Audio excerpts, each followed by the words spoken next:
Hi, welcome to another edition of the Alan Rosenberg Show. You know what time it is. It's the month of January, and it's time for another time capsule.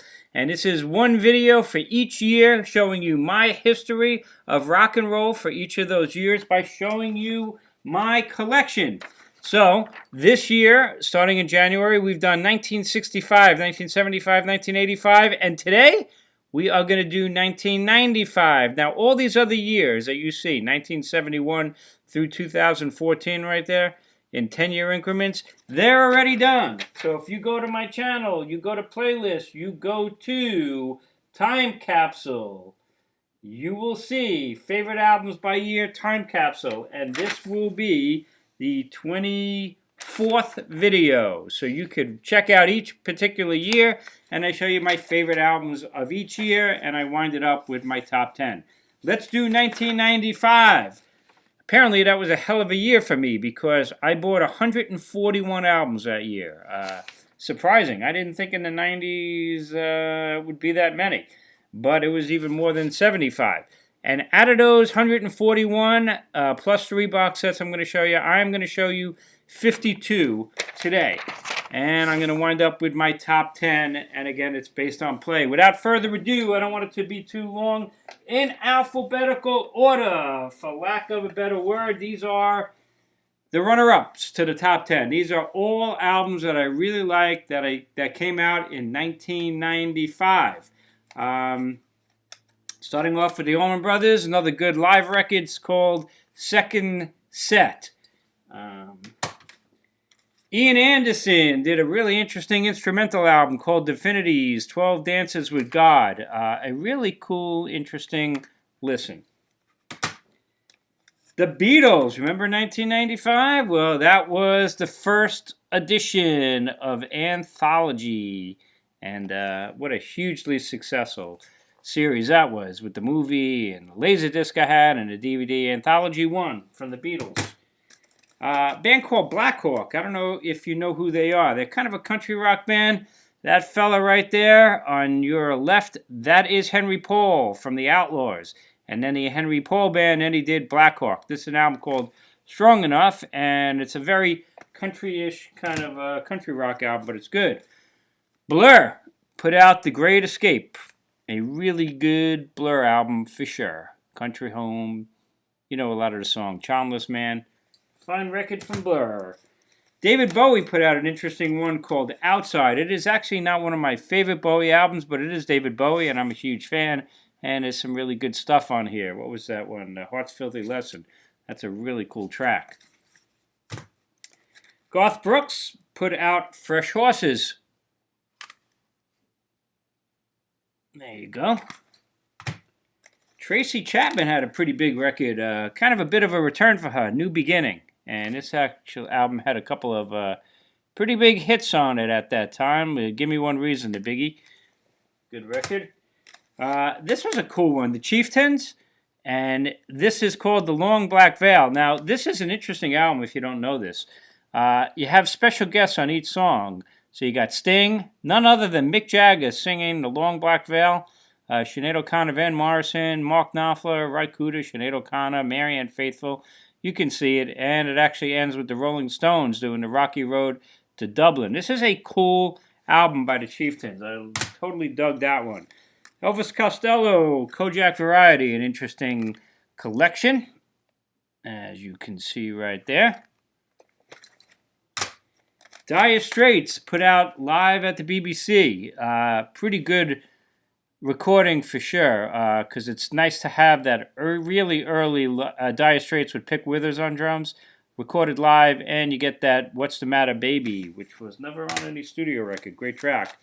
1995 was really deep with MTV Unplugged. Everybody was doing the Unplugged stuff, and some of them were great, some of them okay. Bob Dylan put out Unplugged, and I actually thought it was okay.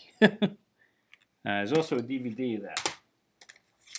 I haven't heard this yet. It's the only one that's officially not in my collection, but it will be listened to soon. Joe Ely picked up 12 of his albums, thanks to you guys. And this is Letter to Laredo, apparently one of his better albums. and I have not heard it yet. It's the only album here that's not officially in my collection that I don't know intimately, but I'm looking forward to hearing that, but I did want to show it to you. Marianne Faithfull put out A Secret Life. Good one from Huh? Right there. Fleetwood Mac. I did a video on this. I have a series that's kind of cool called Treasure or Trash, which I pick an album that's often considered amongst the worst albums by a band, and then I discuss it song by song. Is it as bad as they say it is? And I did a video on this album from Fleetwood Mac called Time. Becca Brownlett was in it. Dave Mason was in this at the time. And check out that video if you're curious about that strange, different one-off from Fleetwood Mac. Dan Fogelberg, Tim Weisberg put out a second album after a follow-up, I should call it. No resemblance whatsoever. And a fine album if you like Dan Fogelberg and Tim Weisberg. This was an interesting live record. I don't usually focus too much on live records when I do these best ofs, but this year there's some interesting live ones, including this one, Frampton Comes Alive 2. Now, if you remember at that time, Meatloaf put out Bat Out of Hell 2, and it was a huge hit, and Frampton put out Frampton Comes Alive 2. Unfortunately, it bombed. He had very little commercial success at that time. But this is actually a mighty fine Peter Frampton album. Thankfully, there's nothing on here that was also on Frampton Comes Alive.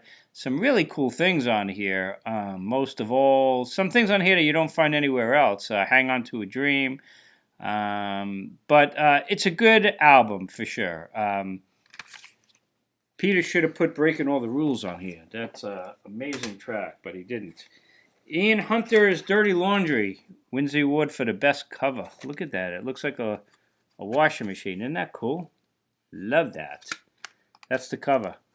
And it's an okay album. Not one of Ian Hunter's better ones. Elton John put out Made in England. Looking good there, Elton. And I like all the songs have one word except for Made in England. But Believe, big hit. It's actually a good record. And Little Feat. This is a great latter-day Little Feat. You know, they kept coming back, and they actually had some really big success. But then, what was her name? Shawn Murphy, female singer. Really a whole new aspect to Little Feat. And this album called Ain't Had Enough Fun is terrific. This is, some people say, what's just outside my top 10? This one would just be outside the top 10. This is a really good version of Little Feat with a female singer. I think it was Shawn Murphy was her name, and it's a fine, fine album. So, Ain't Had Enough Fun. She did a couple of albums with Little Feat, and they're all really good. Let's keep going. We are in the letter L. As you can see, after Little Feat, next up is going to be Nils Lofgren, and he put out Damaged Goods. Nils' voice really changed around this time period. He had a gruff, almost like a Tom Waits kind of voice, and it becomes more of an acquired taste. This album was good, but certainly not at the level, for me, of other Nils Lofgren albums. Amy Mann, I've become a really big fan of. She was in Till Tuesday. I was not a huge fan of Till Tuesday, except for that big hit song. But solo, man, she's great. And this was I'm With Stupid. And this is a terrific album, man. She's the real deal. And I have all of her albums to this day. Another big hit was Natalie Merchant's Tiger Lily, because she was from 10,000 Maniacs. And solo, she even went on to probably greater success than 10,000 Maniacs. This is a good record. No doubt, boy, did they get big with this one, Tragic Kingdom, 1995, and Spiderwebs, and Just a Girl, and Sunday Morning. Lots of really good tracks on here, for sure. So, good stuff. Of course, she would later become a huge pop star. I had no interest in her. Joan Osborne, Relish. This was a big record also, if you remember. And One of Us was the really big hit. And I'm still a fan of Joan Osborne. I have a lot of her albums. Now, this one's interesting because this officially came out in 1995, but of course it was really based on an album from the 40s. Charlie Parker with Strings. Terrific. This is called The Master Takes, and because it's got a lot of bonus tracks. So it's kind of 1995 because that's when it came out. Normally, you know, when I get reissued albums with bonus tracks, it goes under the original year it came out, like Quadrophenia, Who's Next. I don't put those in the year that box set came out. I put them in when they came out initially. It's like another version of that album. But this one is so different, Charlie Parker with Strings, the master takes, that it's really 1995. Fish put out this album, and I think this was my first Fish album, a live one. And they're a cool band, obviously, huge in America. Kind of took over from the Grateful Dead, although the Grateful Dead still going strong as Dead and Company. Pink Floyd, gotta love their artwork. Can you see it's flashing? So this is Pulse, and this was their live record, and the packaging, of course, is just beautiful. This thick cardboard box, and this is the David Gilmour version, of course, but the big selling point on this album was they do a whole version of Dark Side of the Moon, which couldn't have made Roger Waters very happy. But beautiful packaging, and Pink Floyd knows how to sell records, that's for sure, that packaging and artwork. This was an interesting one, The Police Live. This was a 2 CD live set, their first live record, and it's 2 concerts. One from a radio broadcast in Boston from when they were really young, and one from the Synchronicity Tour. I didn't listen to this live album all that much, but The Police, great band, great live band. Porcupine Tree, The Sky Moves Sideways. It's a good record. I would start to get into them more and more even after this when they became more song-oriented. But this is a good early Porcupine Tree album. We were talking about unplugged albums that were all over the place at that time. The Pretenders and some others that you're going to see, they released their own unplugged album. So they didn't call it VH1 Unplugged, the MTV Unplugged. They did their own. This was called The Isle of You, as in I Love You. And it was good. I am a huge Pretenders fan, but this album, you're going to see later on. There was another one that came out by another band at the same time, and I thought the other one was much better than this one. But this was good. This actually had a Creep on there from Radiohead, which was really cool. I think that was on there. Anyway. Bob Seger and the Silver Bullet Band put out It's a Mystery, and I thought it was just okay. Not by any stretch a favorite of mine. This one I got last year, Ron Sexsmith, new artist for me. I call it new old. New for me, but he's been around a long time. And last year I picked up, I think, 3 of his albums, and this is his debut album, which came out 1995. Really good record. Bruce Springsteen put out The Ghost of Tom Joad. This is one of my least successful Bruce Springsteen albums. I love Youngstown. The rest of the album, you know, is just okay to me. Was not a big Springsteen album for me. And this was not a big Rod Stewart album for me. This was a spanner in the works. It was better than I thought a lot of people said it was. But, you know, it's good. But not great. This was an interesting one.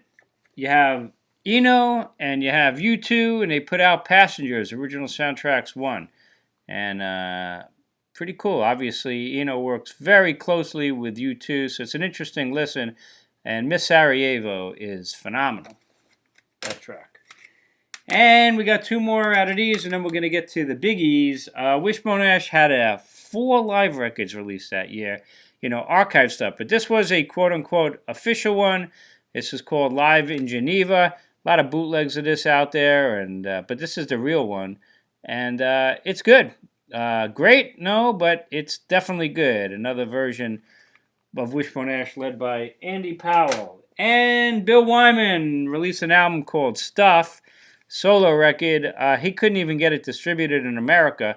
This was a Japanese release, Stuff. And it's not the greatest album in the world, that's for sure. One of the lesser Bill Wyman albums. Although I guess some of you wise guys out there are going to say they're all minor. But I like Bill Wyman. So where does that leave us? It leaves us to the top 10. But before I do that, let me show you some cool box sets that came out that year. Santana and Dance of the Rainbow Serpent. This kind of opens up this way. This is a 4 CD set. This kind of layout.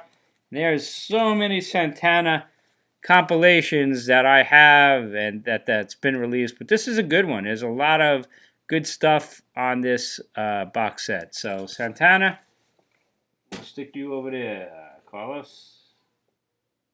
Yeah, we'll stick you over there. I don't want you falling. Okay. One of my favorites for sure is this one, Peel Slowly and See, The Velvet Underground. And this is just a great box set. So you got one disc for each of the albums, and then a disc of, demos. Funny thing is, for me, like, I categorize this. I don't know if you do this. I'm curious. Like, I categorize this as a box set. So if I also don't have the studio albums separately, it looks like I don't have the studio records. But in fact, I do with all the bonus tracks. Probably really should list it differently. But we know how you do things like that. But this is the Velvet Underground. Peel Slowly and See. And I've never peeled it. So there you go. But great box set. If you want to get into the Velvet Underground, all you need is that. And you pretty much got everything. Or anything you'd really need. This is another great box set. Tom Petty and the Heartbreakers, called Playback. This was 6 discs. And it is chronological, so he kind of makes it seem like it's not chronological, but it kind of is kind of chronological. Different things like that. And I remember when this came out, it was a good price. It wasn't like, really expensive considering at that time it was 6 discs. But that's very Tom Petty. And there we go, a little collapse. Stay there, Tom. Oh, the hell with it. We'll stick you guys over there. All right. Carlos took a beating. All right, we'll stick you over there, Carlos.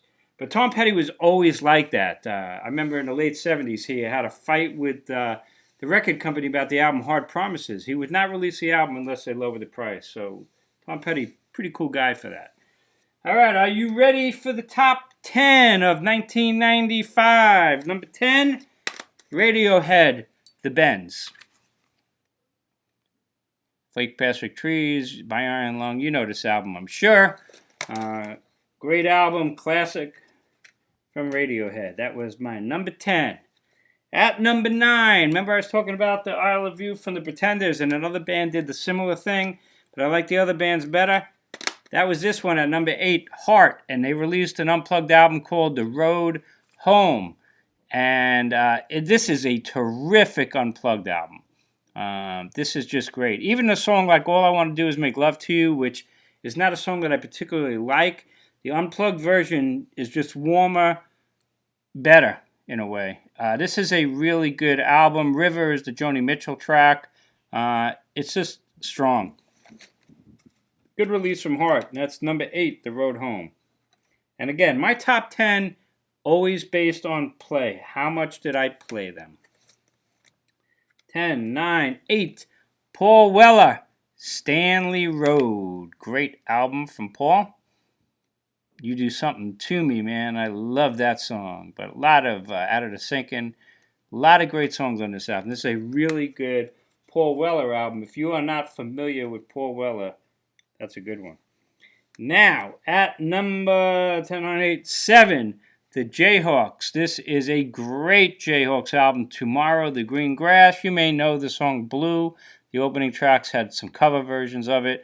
But this is a killer album, and this is a great bonus legacy edition because you get all of these bonus tracks and then a whole second disc of demos called the Mystery Demos. This is a great, great Jayhawks album, which is why it is at number 7. Stick you over there. All right, number 6. Jethro Tull released a really good album that year, I thought, Roots to Branches. Really strong record. It's got some Middle Eastern, Indian type flavors on there. I think to this day it's a really strong release. I know a lot of people are hoping they'll do a box set on this, and I would love that as well.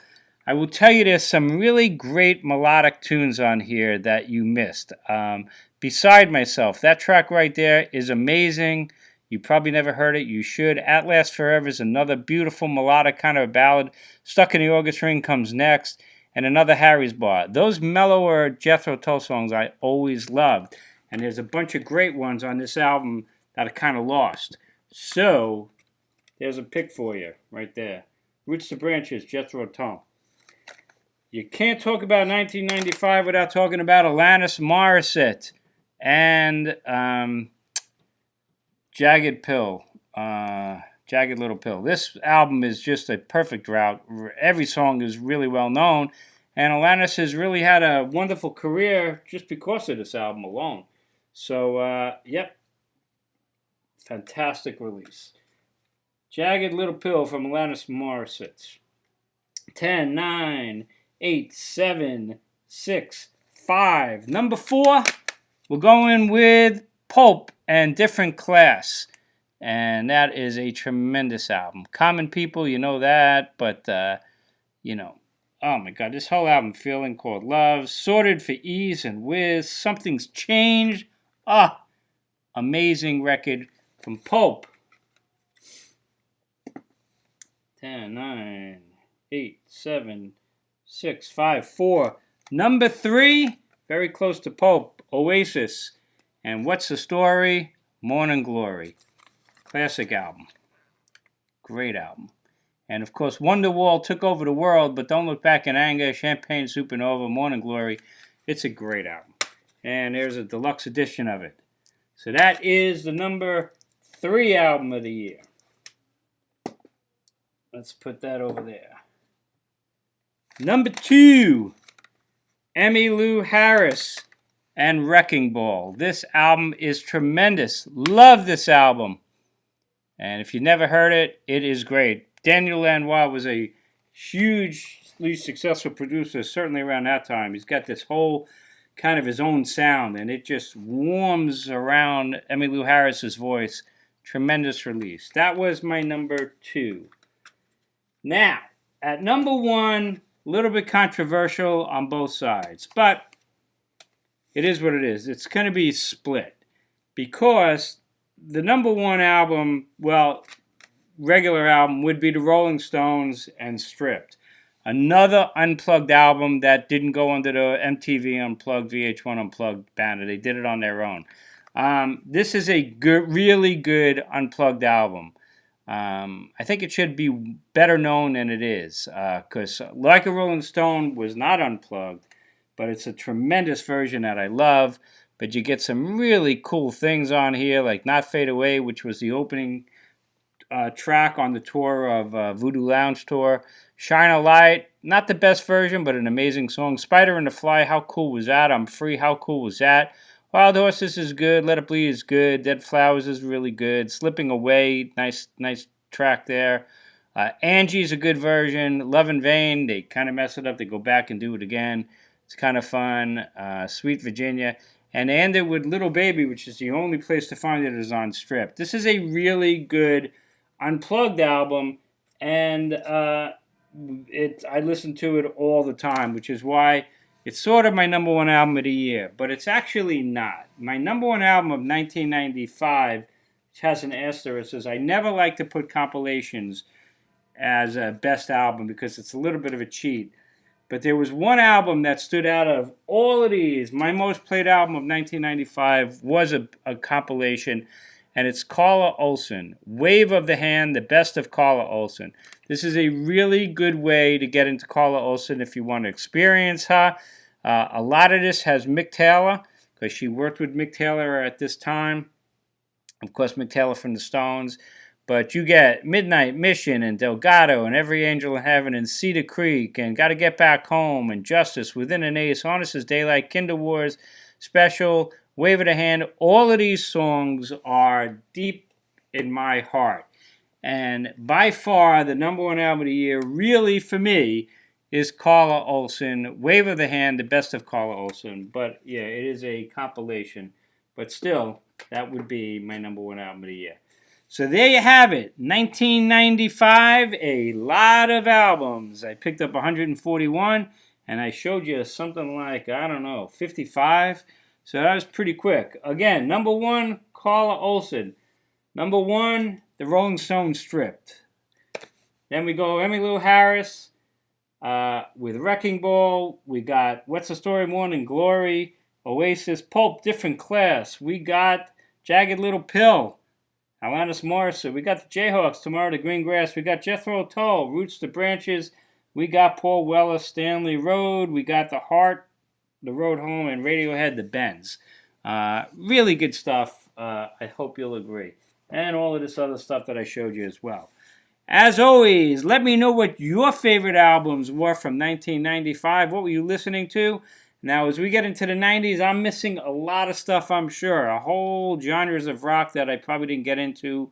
So let me know what I'm missing that you think I'm missing.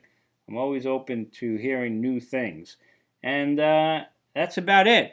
So stay safe, stay healthy. If you're new to my channel, hit subscribe. If you like this channel, and if you like this concept, Time Capsule, it's a good one. Like I said, it's basically my personal history of rock and roll by me showing you what I bought in these years. And there's 24 years there, videos.